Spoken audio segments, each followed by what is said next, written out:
ஆண்டவராகிய இயேசு கிறிஸ்துவின் இனிதான நாமத்தினாலே இந்த நிகழ்ச்சிக்கு மிகுந்த அன்போடு கூட உங்களை வாழ்த்தி வரவேற்கிறேன்.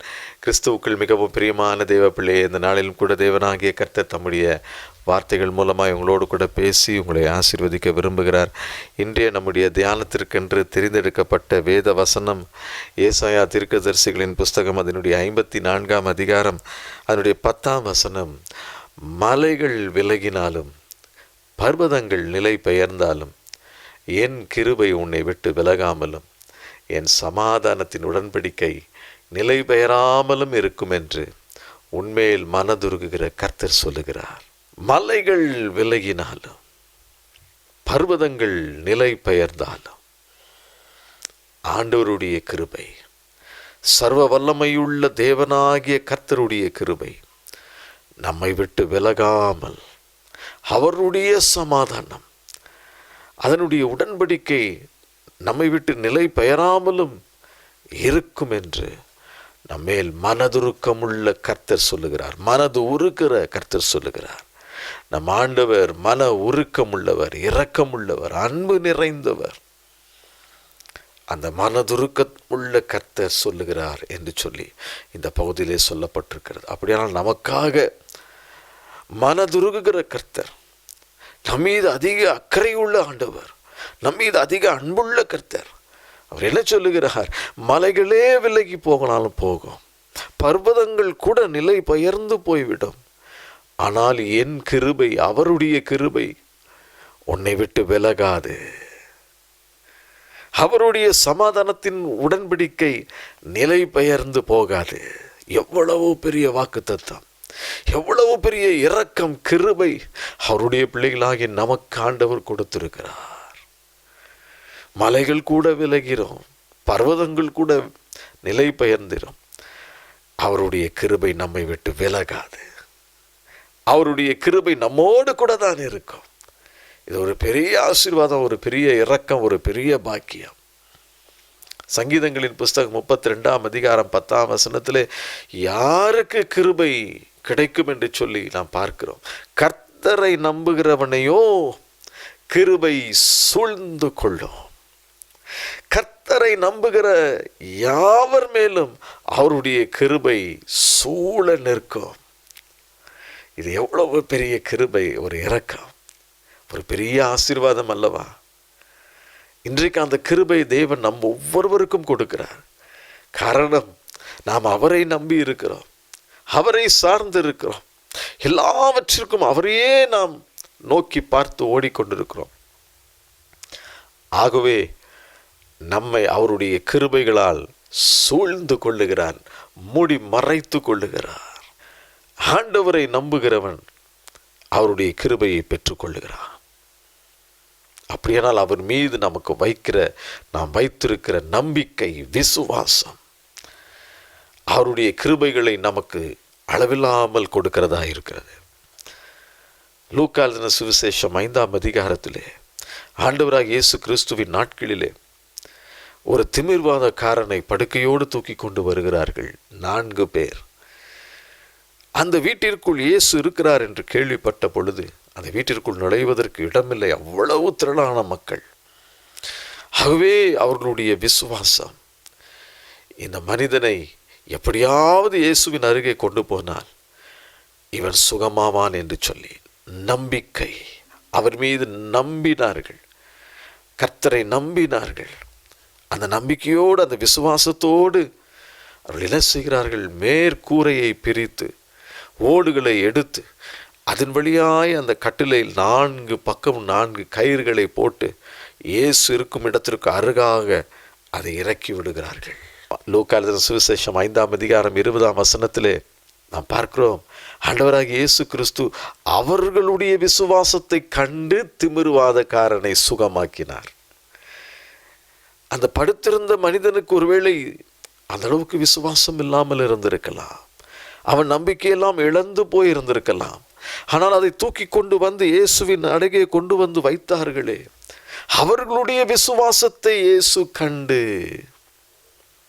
அவர்களுடைய நம்பிக்கையை கண்டு தன்னுடைய சுகமளிக்கும் வல்லமையை வெளிப்படுத்துகிறார். அந்த கிருபையை அவர் கொட்டுகிறார், தாராளமாய் கொடுக்கிறார். அவனை சுகப்படுத்துகிறார். கர்த்தரை நம்புகிறவனை கிருபை சூழ்ந்து கொள்ளும். லூக்கா எழுதின சுவிசேஷம் 8ஆம் அதிகாரத்திலே ஆண்டவராக இயேசு கிறிஸ்துவின் நாட்களிலே பெரும்பாடுள்ள ஒரு ஸ்திரீ தன் ஆஸ்திகளை எல்லாவற்றையும் வைத்தியர்களுக்கு செலவழித்தும் ஒருவராலும் சொஸ்தமாக்கப்படாதிருந்த ஒரு ஸ்திரீ என்று சொல்லி வேதத்தில் நாம் பார்க்கிறோம். இயேசுவுக்கு பின்பாக ஓடி வந்து அவருடைய வஸ்திரத்தின் ஓரத்தை ஆகிலும் தொட்டால் சுகமாவேன் என்று சொல்லி அவள் தொட்டாள்.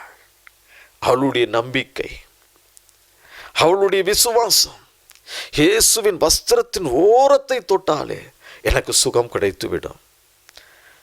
இயேசு அந்த நம்பிக்கையை அறிந்தார், விசுவாசத்தை அறிந்தார். அவள் ஓடி வந்து அந்த கூட்டத்தின் திரள் மத்தியிலே இயேசுவின் வஸ்திரத்தின் ஓரத்தை தொட்ட மாத்திரத்திலே அவளுக்கு சுகம் உண்டாயிற்று. அவளுடைய நம்பிக்கை, அவருடைய கிருபை பொழிந்தருளும்படி செய்தது. சுகம் உண்டாயிற்று. கர்த்தரை நம்புகிறவனோ கிருபையினால் சூழ்ந்து கொள்ளப்படுகிறான். மலைகள் விலகினாலும் பர்வதங்கள் நிலை பெயர்ந்தாலும் என் கிருபை உன்னை விட்டு விலகாது, என் கிருபை உன்னை விட்டு விலகாது என்று கர்த்தர் சொல்லுகிறார். அதே லூக்கா எழுதின சுவிசேஷம் 18ஆம் அதிகாரத்திலே நாம் பார்க்கிறோம். இயேசு கிறிஸ்து எரிகோவுக்கு அருகே வந்த பொழுது அங்கு ஒரு பார்வையற்ற ஒரு மனிதர் உட்கார்ந்து பிச்சை கேட்டுக்கொண்டிருக்கிறார். அப்பொழுது இயேசு அங்கு வருகிறார் என்று கேள்விப்பட்ட அந்த மனிதன், தாவீதின் குமாரனே எனக்கு இறங்கும் என்று சொல்லி மிகுந்த சத்தம் விட்டான். ஜனங்கள் எல்லாரும் அவனை அதட்டுகிறார்கள். ஆனால் அவனுடைய குரல் இயேசுவின் காதிலே தொனித்த பொழுது அவர் நின்று அவனை தம்மிடத்தில் அழைத்தார். அவன் கிட்ட வந்தபோது அவர் அவனை நோக்கி, நான் உனக்கு என்ன செய்ய வேண்டும் என்று இருக்கிறாய் என்று கேட்டார். அதற்கு அவன், ஆண்டவரே, நான் பார்வையடைய வேண்டும் என்றான். அப்பொழுது இயேசு அவனை நோக்கி, நீ பார்வை அடைவாயாக, உன் விசுவாசம் உன்னை ரட்சித்தது, உன் விசுவாசம் உன்னை ரட்சித்தது, உன் விசுவாசம் உன்னை ரட்சித்தது. கர்த்தர் மீது நீ வைத்திருக்கிற நம்பிக்கை அவருடைய கிருபைகளை தாராளமாய் நீ பெற்றுக்கொள்ளும்படி செய்கிறது. அந்த கிருபை ஒரு நாளும் நம்மை விட்டு எடுபடாது, நம்மை விட்டு நீங்காது. அதே வசனத்திலே அடுத்த பகுதி சொல்கிறது, என் சமாதானத்தின் உடன்படிக்கை நிலை பெயராமலும் இருக்கும். சமாதானத்தின் உடன்படிக்கை. ஏசாயா தீர்க்கதரிசிகளின் புஸ்தகம் 53ஆம் அதிகாரம் 5ஆம் வசனத்திலே நாம் பார்க்கிறோம், நம்முடைய மீறுதல்களின் நிமித்தம் இயேசு காயப்பட்டு, நம்முடைய அக்கிரமங்களின் நிமித்தம் அவர் நொறுக்கப்பட்டார், நமக்கு சமாதானத்தை உண்டு பண்ணும் ஆக்கினை அவர் மேல் வந்தது, அவருடைய தழும்புகளால் நாம் சுகமாகிறோம்.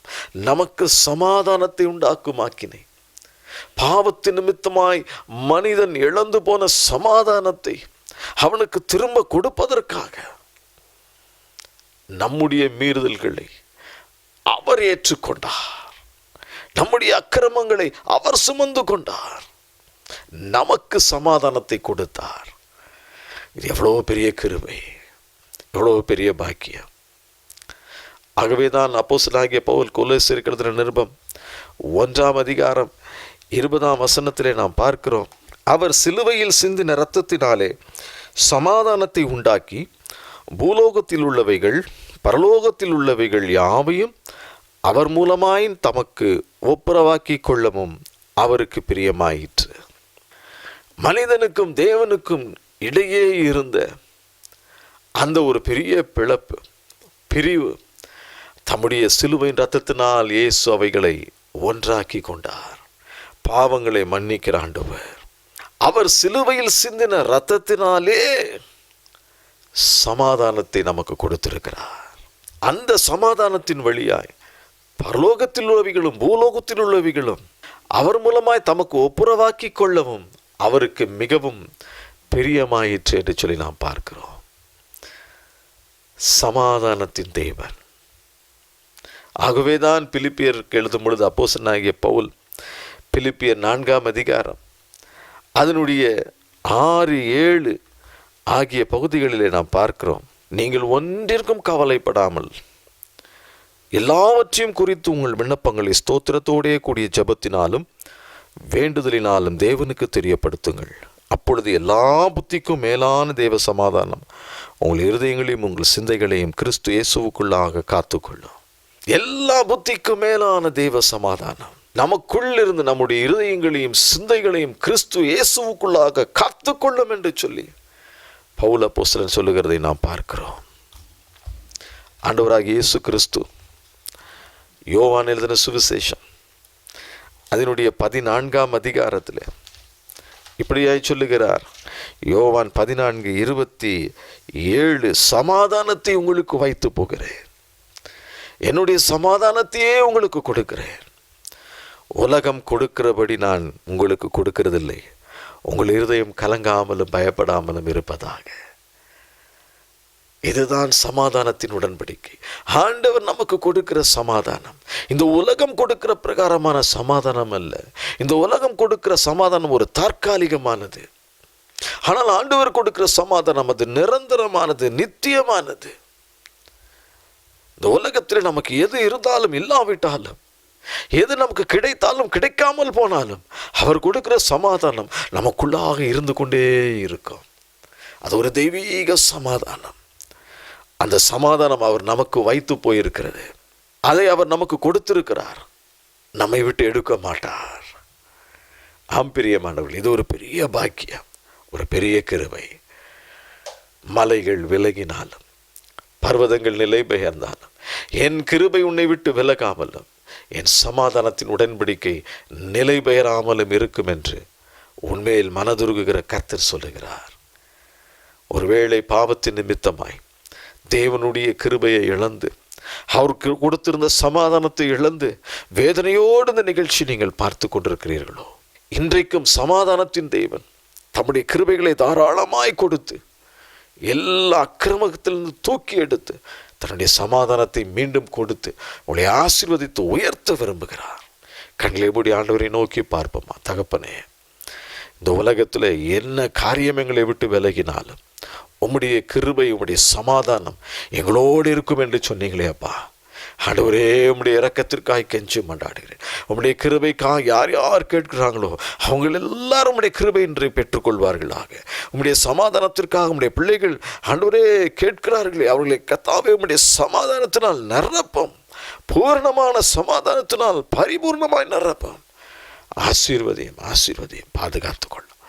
இயேசுவின் நாமத்தில் கேட்கிறோம் பிதாவே, ஆமென். கர்த்தர் தாமே உங்களை ஆசீர்வதிப்பாராக. ஆமென்.